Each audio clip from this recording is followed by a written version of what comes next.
peninsula. So this is dolphins, I guess, at the resort. We've now reached into the advertisement part of the book, I believe. I do not believe it is good to captivate dolphins. I think it's rude. Maybe some scientists should do it for some studies so we know what they are and we can try and establish communication or do something. But I do not think that using dolphins as toys to swim with or do tricks for you is very polite. I am more okay with that with dogs. Dogs are bred to be with us. I don't think we're breeding dolphins to be with us. Maybe there could be a project where we try and breed dolphins to be smarter and know how to speak to us in a way we understand. We do have like computers listening to them and trying to figure out what they're saying, but or to get them to understand us. They're highly intelligent. I believe we need to save the oceans and not destroy the oceans so that they have a place to live. Because if the only dolphins left are in pools that we control and they can barely reproduce in there, and the entire ocean dies, well, we die anyway, and then the dolphins die in the pool anyway. So we have to be supporting large diversity of wildlife, large and small.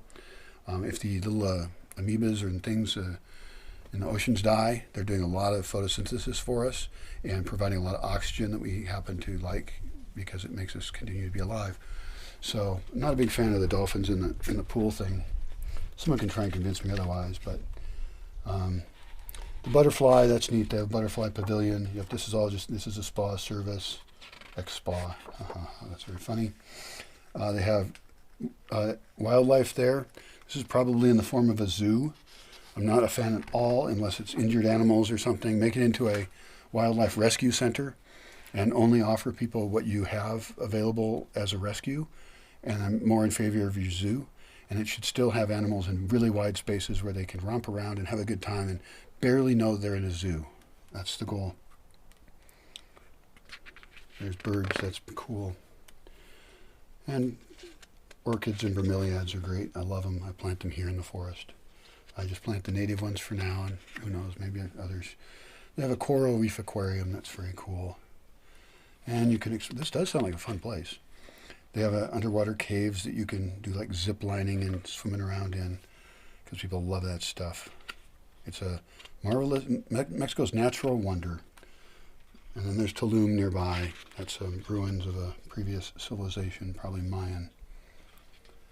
Well, that's a great book. I'm done with it now. The book, again, is probably, you get it in the tourist shop if you go to this resort. I have heard of some resorts that are ecologically minded, and my initial reaction is to be negative towards them because I don't believe them. But I would love it if they can do tours and videos and show, how they put their values into play, how they implement their values in the space, and how they actually are, even though they're inviting people into it, which is great. I mean, how is that them paying for making that habitat be better, restoring habitat nearby, or really benefiting the long-term natural value of this amazing, amazing place? Well, I thought I was reading a book about Mexico. I guess it's things down south near this place.